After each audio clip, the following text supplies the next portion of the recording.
அத்தனை பேரும் அல்லும்படி 6 முதல் 60% வரை ஆடி தள்ளுபடியுடன் சூப்பர் சரவணா ஸ்டோர்ஸ்.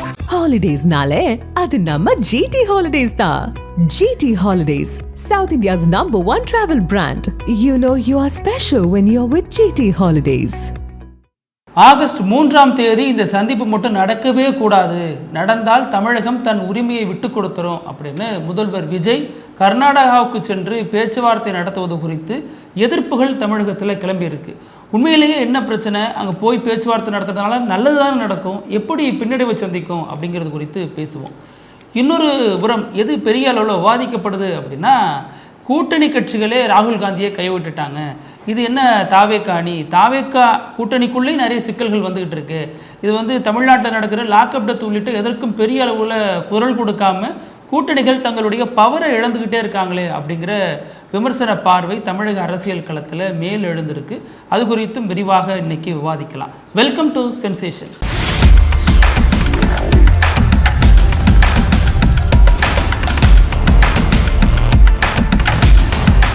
வணக்கம் பிருத்திவி. வணக்கம் அழகு.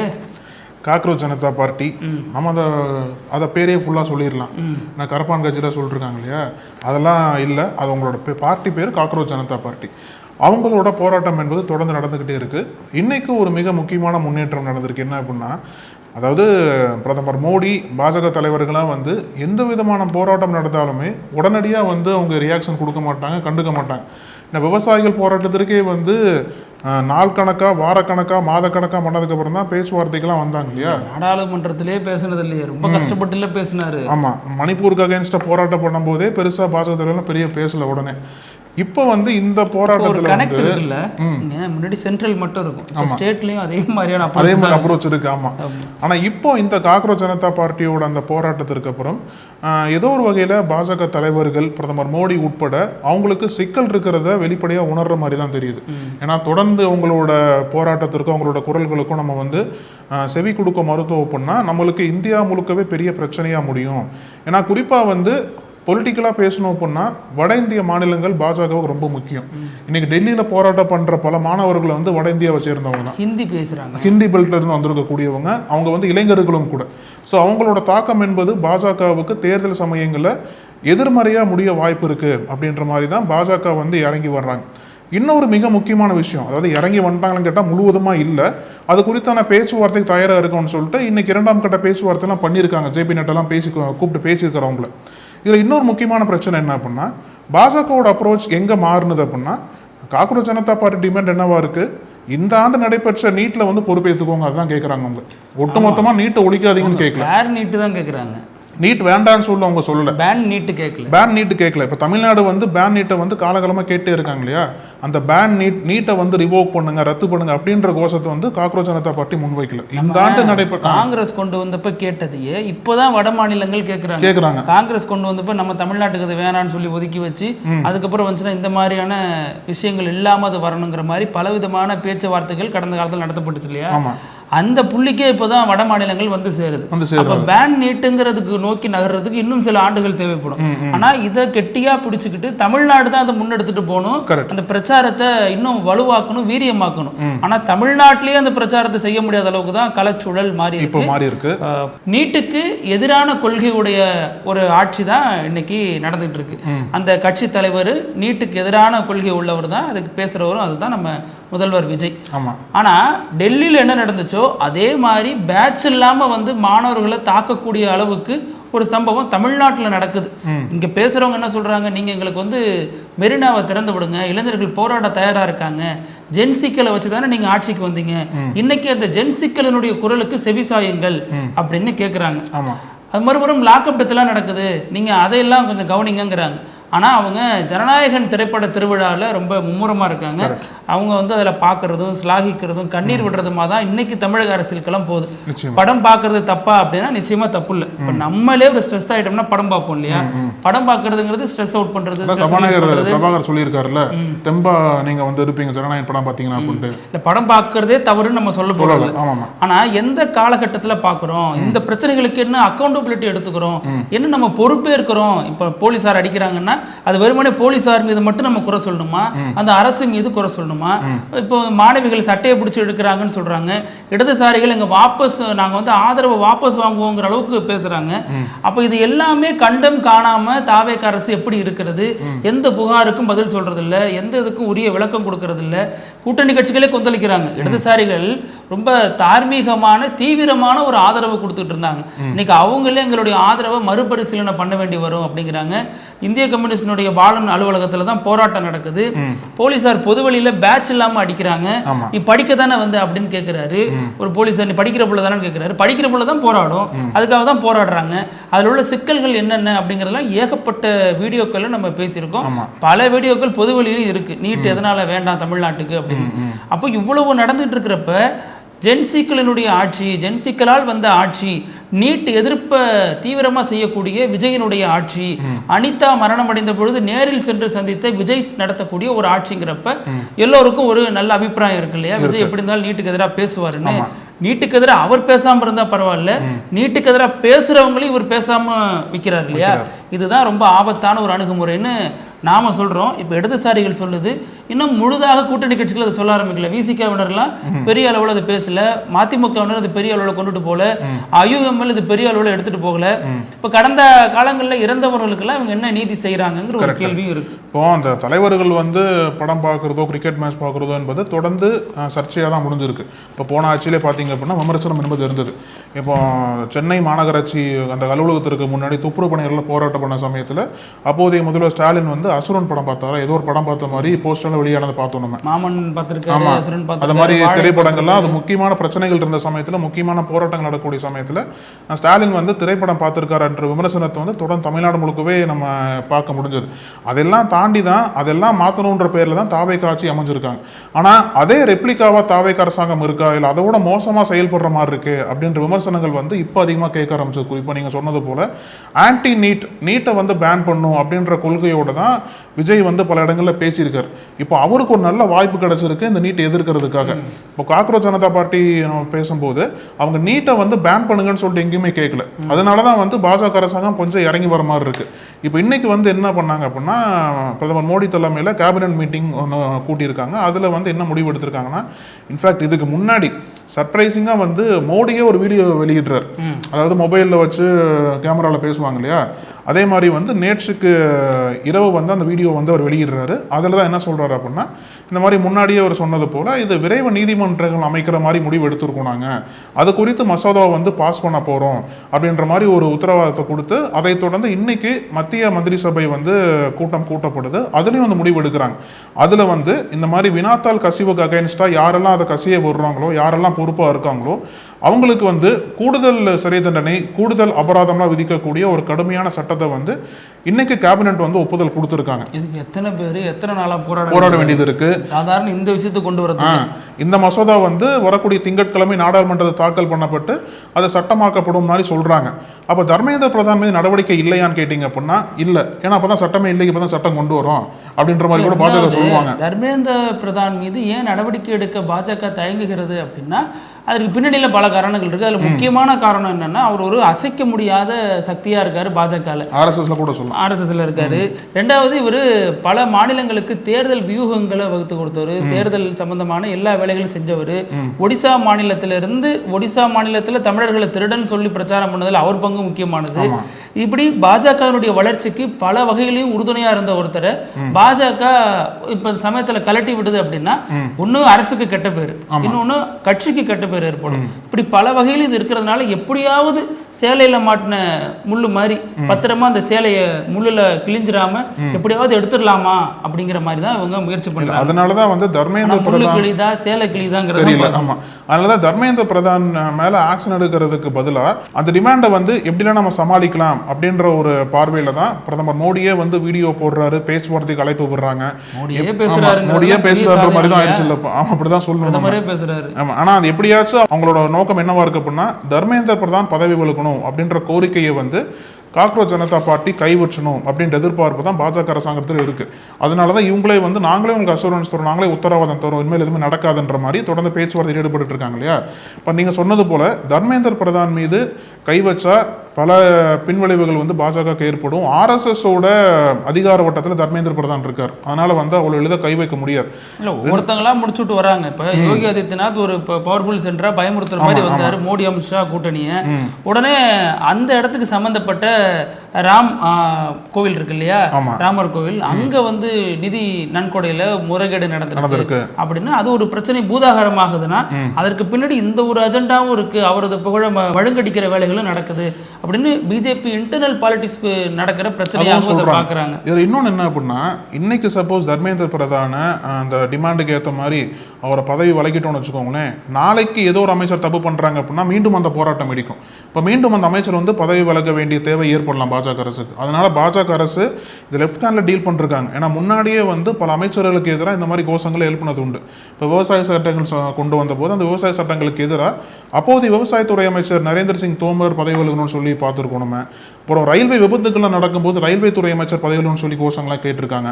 அதெல்லாம் மோடி அரசாங்கம் வந்து லெஃப்ட் ஹேண்டில் டீல் பண்ணிட்டு தான் போயிருக்காங்க. அதனால இந்த ஒரு கோஷங்களுக்கெல்லாம் மோடி அரசாங்கம் வந்து பெருசாக கண்டுக்க மாட்டாங்க. அதனால தான் அந்த கோஷத்தை வந்து நீர்த்து போக செய்யும் விதமா இந்த மாதிரி பேச்சுவார்த்தைக்கு உடன்படுறது, திடீர்னு உத்தரவாதம் தர்றது, சர்ப்ரைசிங்கா வீடியோ போடுறது. ஏன்னா அவங்களுக்கு இது நல்ல சகுனமா இருக்கு. மோடி அரசுக்கு தொடர்ந்து விவசாயிகள் பெரிய அளவுல போராட்டம் பண்ணாங்க, அடுத்தவங்க ஆட்சியை பிடிக்கிறாங்க, நல்ல சகுனமா இருக்கு, மறுபடியும் போராட்டம் பண்ணுங்க அப்படிங்கிற மாதிரி தான் அவங்க இதை டீல் பண்றாங்களோன்னு நமக்கு தோணுது. நம்ம இன்னும் சொல்லணும்னா அப்படின்னா, இப்போ கடந்த திமுக அலையன்ஸில் இருந்தாங்க இல்லையா, அந்த காலகட்டத்தில் ராகுல் காந்தி இப்படி குண்டுக்கட்டாக தூக்கிட்டு போய் மூக்குல ரத்தம் வந்து ஒரு செருப்பு மட்டும் போட்டுட்டு இன்னொரு செருப்பு காணாத அளவுக்கு ஒரு கைது நடவடிக்கை நடக்குது அப்படின்னா அதை திமுக எப்படி கையாண்டிருக்கும், டெல்லியில் திமுக எம்பிக்கள் என்னவாக அதை கையாண்டிருப்பாங்க, இங்கே மாநில அரசியலில் எந்த மாதிரியான தாக்கத்தை ஏற்படுத்தியிருக்கும் அப்படின்னா திமுக அதுக்கு ஒரு கருத்துருவாக்கம் செய்யும். இது வந்து ராகுல் காந்திக்கு இவ்வளோ கொடுமை, பாஜக பார்த்தீங்களா மோசமான அரசியல் செய்யுது, இது பாசிச பாஜக அப்படிம்பாங்க. ஆனால் பாசிசமாக பாயாச அதை கிண்டல் செய்த இன்றைய முதல்வர் விஜய் இது குறித்து என்ன நிலைப்பாட்டை எடுத்திருக்காரு அப்படின்னா ஒண்ணுமே இல்லை. அதாவது ஒன்று சொல்லுவாங்க இல்லையா, புள்ளையும் கிள்ளி விட்டு தொட்டிலையும் ஆட்டுறதும்பாங்க. இன்னொன்னு சொல்லுவாங்க, பாலுக்கும் காவல் பூனைக்கும் தோழன் அப்படிம்பாங்க. ஏதாவது ஒண்ணுதான் இருக்க முடியும், எல்லாத்தையும் நம்ம எல்லா நேரத்திலும் செஞ்சிட முடியாது. அந்த வகையில யோசிச்சு பார்த்தோம் அப்படின்னா இது பாஜகவையும் செல்லமாக கண்டிச்சுட்டு, அதுவும் பல கட்ட கோரிக்கைகள் வந்த பிறகுதான் முதல்வர் விஜய் தரப்புல இருந்து கண்டிக்கப்படுது. அதுவும் மென்மையான ஒரு கண்டிப்பு தான். ஆனால் காங்கிரஸை வந்து ராகுல் காந்தி இவ்வளோ மோசமாக நடத்தப்பட்டதுக்கு இது சரியான கண்டிப்பு இல்லையே. ஏன்னா கரூர் விவகாரத்தில் விஜய் மீது நடவடிக்கை எடுக்கக்கூடாது அப்படின்னு ராகுல் காந்தி சொன்னதாகலாம் நமக்கு தகவல் வந்துருச்சு. அந்த அடிப்படையில் தான் விஜய் மீதோ தாவேக்காவினர் மீதோ நடவடிக்கை எடுக்கலங்கிற தகவலும் இன்னை வரைக்கும் திமுகவினர் மத்தியில் பேசப்படுற விஷயமா இருக்கு. ஆனால் அந்த ராகுல் காந்தி இன்னைக்கு ஒரு சிக்கல்ல இருக்காரு, மிக மோசமாக காவல்துறையால் நடத்தப்பட்டிருக்கிறாரு அப்படின்னா அதற்கு கூட்டணி கட்சி தாவேக்கா என்ன ஒரு எதிர்வினை ஆற்றி இருக்கு, அது இங்க இருக்கக்கூடிய காங்கிரஸார் எப்படி பார்க்க அப்படிங்கிற ஒரு புள்ளி இருக்கு. காங்கிரஸ் தலைவர்கள் வேணா மௌனமா இருக்கலாம், காங்கிரஸ் தொண்டர்களுக்கு இது ஒரு கசப்பை ஏற்படுத்துது. இது வந்து திமுக இருந்திருந்தா அந்த இடத்துல கடுமையா பர்ஃபார்ம் பண்ணிருப்பாங்க, கடுமையா எதிர்வினை ஆற்றிருப்பாங்க. ஆனா தாவேக்கா பாஜகனாலே சாஃப்ட் டோன் தான் எடுக்குது, கடுமையான எதிர்வினைகளை வைக்கிறது இல்லை அப்படின்னு காங்கிரஸாருக்கு ஒரு மனக்குமுறல் இருக்கு. இன்னொரு புறம் நம்ம இடதுசாரிகள் எடுத்துக்கிட்டோம்னா அவங்க இந்த போராட்டத்தில் கொஞ்சம் தாவேக்கா மீது ஒரு சின்ன ஒரு டிஸ்டன்ஸ் மெயின்டைன் பண்ண ஆரம்பிச்சிட்டாங்க. ஆதரவு வாபஸ் பண்றேன்னு சொல்ற அளவுக்கு போயிட்டாரு சண்முகம். ஏன்னா எங்க இளைஞரணியை சார்ந்தவங்களையே, எங்க டைபி இந்த அமைப்பினரையே நீங்க வந்து மிரட்டுறீங்க, இது மோசமான அணுகுமுறை, பெண்கள் சட்டையெல்லாம் பிடிச்சி எடுக்கிற அளவுக்கு போயிருக்கீங்கன்னா இந்த அரசுக்கான ஆதரவை நாங்கள் வாபஸ் வாங்க கூடாதுங்கிற அளவுக்கு கேட்டிருக்காரு. அப்போ கூட்டணி கட்சிகளும் கலகலக்க தொடங்கி இருக்கு. இதுல அமைதியா இருக்கு. இன்னும் சொல்ல போனா இன்னைக்கு லாக்அப் டெத்லாம் நடக்குது இல்லையா. இப்போ சமீபத்தில் நாகர்கோவில் லாக்அப் டெத் நடந்துச்சு, மாற்றுத்திறனாளி லாக்அப். இன்னைக்கு அருணாச்சலம் சமீபத்தில் நேத்து மரணிக்கிறாரு. அதுக்கான பின்னணிகள் என்ன அப்படின்னு நாளைக்கு போஸ்ட்மார்ட்டம் ரிப்போர்ட்ல வரும். இன்னைக்கு நேத்து மட்டும் இல்ல, கடந்த 5 வாரங்கள்ல பாத்தீங்க அப்படின்னா தமிழ்நாட்டில் 4 லாக்அப் மரணங்கள் நடந்திருக்கு. இது சிஎம் விஜய் வந்து இதை வைத்துதான் பெரிய கோஷமே, பெரிய ஒரு நரேட்டிவை செட் பண்ணார். திமுக சாரி மாடல் சொன்னார். ஏன்னா திமுக ஆட்சியிலும் இது ரொம்ப கொடுமையா நடத்தப்பட்டது பார்த்தோம் நம்ம. அதுக்கு பிரேக் பண்ற விதமாக, அதற்கு மாற்றமாக தான் விஜய் வந்து ஆட்சிக்கு வந்திருக்காரு.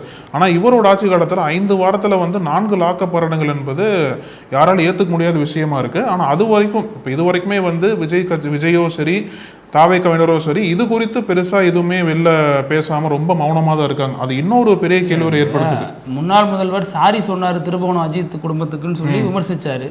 இவர் அந்த சாரியும் சொல்றது இல்லையே, சபரிவர்மன் குடும்பத்துக்கும் சாரி சொல்லல. இப்ப இருக்கக்கூடிய இப்ப மரணம் அடைந்து இந்த பெண் கதறாங்க இல்லையா, அவங்க சொல்றாங்க உங்க வீட்டுல ஒருத்தவங்க மரணம் அடைஞ்சு அந்த மாதிரி படம் பார்த்துட்டு சந்தோஷமா இருந்திருப்பீங்களா, என் புள்ள செத்து போயிட்டா நாங்க அழுதுட்டு இருக்கோம், நீங்க படம் பார்த்துட்டு என்ஜாய் பண்றீங்களே அப்படின்னு அமைச்சர்களை நோக்கி கேள்வி எழுப்புறாங்க. அது ஒரு புறம் போயிட்டு இருக்கு. ஆனா இதற்கு மதிமுக தலைவர் பொதுச் செயலாளர் வைகோ என்ன சொல்றாருன்னா, இது வந்து திமுக ஆட்சியை விட கொடூரமா நடந்துடல, அதுல வந்து நிறைய லாக்அப் டெத் நடந்துச்சு அப்படிங்கிற மாதிரி இந்த விமர்சனத்தை கையாளுறாங்க. அப்போ இந்த கூட்டணிகளுக்குள்ள இது ஒரு மாற்று கருத்தை ஏற்படுத்தினாலும் இல்ல இன்ஃபேக்ட் அவரோட குரல் தான் தாவேகா குரலா இருக்கும்னு நினைக்கிறேன். ஆமா, தாவேகா பேசுற போல வைகோ பேசிட்டு இருக்காரு. ஆனா அப்பேற்பட்ட வைகோ தான் கட்சியினுடைய கொள்கை பொறுப்பு செயலாளர் விஜய் காலடியில் வந்து விழுந்து கிடக்கிறாருங்கிற விமர்சனத்தையும். இப்படி பலதரப்பட்ட சிக்கல் ஒவ்வொரு கூட்டணி கட்சிக்குள்ளேயும் போயிட்டு இருக்கு. இப்ப விசிகா உள்ளேயும் விசிகா வன்னியரசு அவர் ஒரு ஸ்டாண்ட் எடுக்கிறாரு, விசிகா தலைவர் ஒரு ஸ்டாண்ட் எடுக்கிறாரு. இது வந்து சரியா அப்படின்னு அந்த கட்சிக்குள்ளேயும் ஒரு பேச்சுவார்த்தை போயிட்டு இருக்கு. இப்படி ஒவ்வொரு கட்சிக்குள்ளேயும் ஒரு சலசலப்பு போயிட்டு இருக்கு. இன்னும் சொல்ல போனா நம்ம தலைவரை ஸ்ட்ராங்கா அவர் ஏன் ஏத்துக்க மாட்டேங்கிறாரு, இவ்வளவு நெருக்கடியில் உடனடியாக 5 எம்எல்ஏக்களோட வந்தமே அந்த தலைவருக்கு இவர் ஏன் ஒரு ஆதரவு குரல் ஒரு ஆதரவு நேசம் கூட தரமாட்டேங்கிறாரு, அது ஏன் பயப்படுறாரு பாஜகவை பார்த்து அப்படின்னு காங்கிரஸார் இப்ப முணுமுணுக்க தொடங்கி இருக்கிறதும் நடக்குது. இதுல இன்னொரு புறம் நம்ம பார்த்தோம் அப்படின்னா, ஆகஸ்ட் 3ஆம் தேதி கர்நாடகாவுக்கு முதல்வர் விஜய் போகிறாரு. அங்க கர்நாடக முதல்வர் DK சிவகுமாரை சந்திச்சு இந்த மேகதாதுவில் அணை கட்டுறது தொடர்பாக பேச்சுவார்த்தை நடத்த போகிறார்னு ஒரு தகவல். எல்லாமே தகவல் தான். ஆனா இது வந்து அமைச்சர் வினோத் இருக்காரு இல்லையா, விவசாயத்துறை அமைச்சர், அவர் சொல்லியிருக்காரு உரிமையை விட்டு தர மாட்டாங்க, 3ஆம் தேதி முதல்வர் அங்க சந்திக்கிறாரு அப்படின்னு சொல்றாரு. ஆனா இதற்கு கடுமையான எதிர்வினைகள் கிளம்பி இருக்கு. நம்ம பொதுவா இப்ப உங்களுக்கு எனக்கும் பிரச்சனைனா நானும் நீங்களும் பேசினா சரியாயிடும் தான் நினைப்போம். ஆனா இதற்கு ஏன் கடுமையான கண்டனங்கள் சொல்லப்படுது, போகவே கூடாதுன்னு ஏன் சொல்றாங்க அப்படின்னா, இது ஒரு முக்கியமான விஷயம் இருக்கு. அதுக்கு முன்னாடி வந்து பாத்தீங்கன்னா வெளிப்படையிலே பார்க்கும்போது ஓகே நல்ல விஷயம் தான். ஏதோ ஒரு பிரச்சனை எவ்வளவு வருஷங்களா போயிட்டு இருக்கு, அந்த பிரச்சனைக்கு வந்து இப்ப சொல்றாங்க இல்லையா, பொதுவாகவே ஒரு போர் நடக்குது அப்படின்னா போருக்கு பிரச்சனை வந்து வன்முறை கிடையாது பேச்சுவார்த்தை தான் அப்படின்ற மாதிரி சொல்றாங்க இல்லையா. அதே மாதிரி இந்த ஒரு பிரச்சனைக்கு பேச்சுவார்த்தை மூலியமா தீர்வு கிடைச்சிடும், இதுல என்ன தப்பு இருக்கு, ஏன் சிஎம் விஜய் வந்து கர்நாடகா போக கூடாதா, அவங்க 2 பேரும் வந்து மத்தியில பேச்சுவார்த்தை நடத்தி ஒரு சுமூகமான நிரந்தர தீர்வு வந்து விஜய் கொடுக்க கூடாதா, இதுல என்ன தப்பு இருக்கு அப்படின்ற மாதிரி வெளிப்படையா சில கருத்துக்கள்லாம் வருது. ஆனா இதுக்கு பின்னாடி இருக்கக்கூடிய நோக்கம், பின்னாடி இருக்கக்கூடிய பிரச்சனை என்ன என்பதெல்லாம் பல அரசியல் தலைவர்கள்லாம் வந்து எதிர்ப்பு தெரிவிக்கிறாங்க. குறிப்பா வந்து பாமக அன்புமணியே வந்து ஒரு பெரிய எதிர்ப்பு குரலை தான் பதிவு பண்றாரு. முன்னாடி ராமதாசனுடைய அறிக்கைங்கிறது ரொம்ப முக்கியத்துவம் வாய்ந்த ஒன்றா அரசியல் களத்தில் விவாதிக்கப்படும். அவங்களுடைய அரசியல் நிலைப்பாடுகளை தாண்டி அந்த அறிக்கைக்குன்னு ஒரு முக்கியத்துவம் இருக்கும். அதே மாதிரி அன்புமணி இன்னைக்கு ஒரு முக்கியமான அறிக்கையை கொடுத்திருக்காரு. அந்த அறிக்கையில அவர் என்ன சொல்றாரு அப்படின்னா, இதுல வந்து போகவே கூடாது தமிழக முதல்வர், மீண்டும் மீண்டும் தவறான முடிவுகள் எடுக்கிறாங்க. ஆல்ரெடி மேகதாதுவில் ஒரு தனி நடுவர் மன்றம் அமைக்கணும் அப்படின்னு சொன்னது ஒரு தவறான முடிவு அப்படின்னு சொல்லிட்டு இவர் என்ன சொல்றாரு அப்படின்னா, இவர் போய் ஒருவேளை பேசுறாரு அப்படின்னா, இப்போ பேச்சுவார்த்தை நடக்குதுன்னா 2 தரப்புலையும் மோதல் இருக்கு, 2 தரப்புலையும் பாதிப்பு இருக்கு, 2 தரப்புலையும் பிரச்சனைகள் இருக்கு, அதனாலதான் பேச்சுவார்த்தை நடக்கும் அப்படிங்கிறது ஒரு பொதுவான பார்வையா மாறிடும். அதனால இது முழுக்க முழுக்க கர்நாடகா தனது விருப்பத்துக்கு ஏற்ற மாதிரி ஒரு சார்பா செயல்படுது, சட்டப்படியோ அது எதன் அடிப்படையிலும் அது சரியான ஒரு முடிவு கிடையாது. நம்ம பேசாத வரைக்கும் நம்ம பக்கம் நியாயம் இருக்கும், நம்ம பேசிட்டோம் அப்படின்னா அது பொதுவாயிடும். எப்படி ஆயிடும் அப்படின்னா, மேகதாதுவில் குறுக்கே அணை கட்டணுமா கட்டக்கூடாதாங்கிற பிரச்சனை தாண்டி மேகதாதுவில் எவ்வளவு கொள்ளளவுல TMC தண்ணீர் திறந்து விடணும் அதை நோக்கி நம்ம நகர்ந்துருவோம். அந்த தவறு தமிழக அரசு செய்யவே கூடாது. அதுவும் உரிய முறையில் அழைப்பு வந்துச்சாங்கன்னு நமக்கு தெரியல அமைச்சர் சொல்றாரு. அதே நேரம் அதிகாரிகள் வந்து கர்நாடக அதிகாரிகள் தமிழக அரசு அதிகாரிகளுக்கு மின்னஞ்சல் மூலமாக அழைப்பு கொடுத்தாங்க அப்படிங்கிறதும் பார்த்தோம். இதுல நேற்று முன்தினம் ஜூலை 22ஆம் தேதின்னு நினைக்கிறேன், அன்னைக்கு டெல்லியில ஒரு மீட்டிங் நடக்குது. டெல்லியில காவிரி நீர் மேலாண்மை ஆணைய கூட்டம் ஜூலை 22ஆம் தேதி நடந்துச்சு. அதுல என்ன பேசப்பட்டுச்சு அப்படின்னா, பாசனத்திற்காக எங்களால தமிழ்நாட்டுக்கு தண்ணீர் திறந்து விட முடியாது அப்படின்னு கர்நாடக அதிகாரிகள் சொல்றாங்க. ஏன்னா எங்களுக்கு குடிநீர் தேவைக்கு தான் தண்ணீர் இருக்கு, திறந்து விடுற அளவுக்கு தண்ணீர் இல்லை அப்படின்னு அவங்க நிலைப்பாட்டை உறுதியா சொன்ன பிறகும் இந்த மீட்டிங் நடக்கிறதுங்கிறது எதை நோக்கி நம்மள நகர்த்தும், மீண்டும் நம்மளை வந்து ஒரு மோசமான நிலைக்கு தான் நகர்த்தும். நம்மக்கிட்ட எல்லா உரிமையும் இருக்கு, சட்டப்படி நமக்கு எல்லாமே நம்ம போராடி வாங்கி வச்சிருக்கோம், அதையே இம்ப்ளிமெண்ட் பண்ண விடாம இந்த கர்நாடக அரசு தடுக்குது அப்படின்னா பேச்சுவார்த்தை நடத்துறதுனால என்ன சரியாயிடும்? ஆல்ரெடி கலைஞர் பேச்சுவார்த்தை நடத்திருக்காரு, எம்ஜிஆர் இவருங்க ஜெயலலிதா பேச்சுவார்த்தை நடத்திருக்காங்க, எடப்பாடி பழனிசாமி பேச்சுவார்த்தை நடத்த கேட்டிருக்காரு, கடிதம் அனுப்பி கேட்டாரு. அவங்க தரப்புல சித்தராமையா எந்த விதமான சிக்னலும் கொடுக்கல 2018. ஸ்டாலின் முதல்வராக இருந்த காலகட்டத்தில் பேச்சுவார்த்தைக்கான வாய்ப்பே அவங்க உருவாக்கல, பேச்சுவார்த்தை நடத்தலை. இப்போ நீங்கள் பேச்சுவார்த்தை நடத்துறதுங்கிறது தவறான முன்னுதாரணம். இது செஞ்சிடாதீங்க அப்படின்னு கூட்டணி கட்சிகள்லாம், அதாவது ஆதரவு தெரிவிக்கிற கட்சிகள் கூட இன்னைக்கு கடுமையான கண்டனங்களை தெரிவிச்சிருக்காங்க. அதனால ஆகஸ்ட் 3ஆம் தேதி இந்த சந்திப்பு நடைபெறுமா? அதுவே ஃபர்ஸ்ட் ஒரு கேள்வி அதிகாரப்பூர்வமா வரல. அது தவிர்க்க முடியாது இல்லையா, அது கடந்து போக முடியாது. அதனால ஒருவேளை சந்திப்பு நடந்தது அப்படின்னா என்னென்ன மாதிரி விளைவுகள் ஏற்படுத்தும் அப்படின்றது பொறுத்திருந்தோம். இதுல ரெண்டாவது, கர்நாடகாவை சேர்ந்தவர் தான் ஜனநாயகன் பட தயாரிப்பாளர். ஜனநாயகன் பட தயாரிப்பாளர் தான் நம்ம டெல்லியினுடைய சிறப்பு தமிழ்நாடு பிரதிநிதி. அப்போ இவர் எதுவும் உதவி பண்ண முடியுமா, அதற்கான காய்கள் நகர்த்தப்படுமா அப்படின்னா இந்த விவகாரத்தை பொறுத்த வரைக்கும் எந்த தனிநபரோட செல்வாக்கும் எடுபடாது.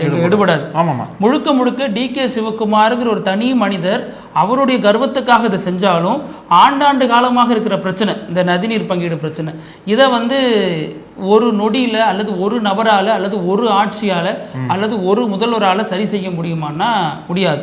அப்ப அதற்கு நீண்ட கால பேச்சுவார்த்தையும் சட்டப்பூர்வமான பாதுகாப்பும் தான் தேவைப்படுது. அதை நோக்கி தான் அந்த அரசு நகரணுமே ஒழிய சினிமா சீன் மாதிரி டக்குன்னு பார்க்கறது, பேச்சுவார்த்தை நடத்துறதுனால என்ன தீர்வு ஏற்பட்டுற முடியும்? DK சிவகுமாரே திறந்து விட்டாலும் கர்நாடக மக்களை அங்கீகரிக்கக்கூடிய கர்நாடக அமைப்புகள், வாட்டாள் ராங்கராஜ் மாதிரியான நபர்கள் இதை ஏற்றுக்கொள்வார்களா, கர்நாடகத்தில் பெரிய பிரளயத்தை ஏற்படுத்த மாட்டாங்களா அப்படிங்கிறதெல்லாம் கேள்விக்குறியா இருக்கு.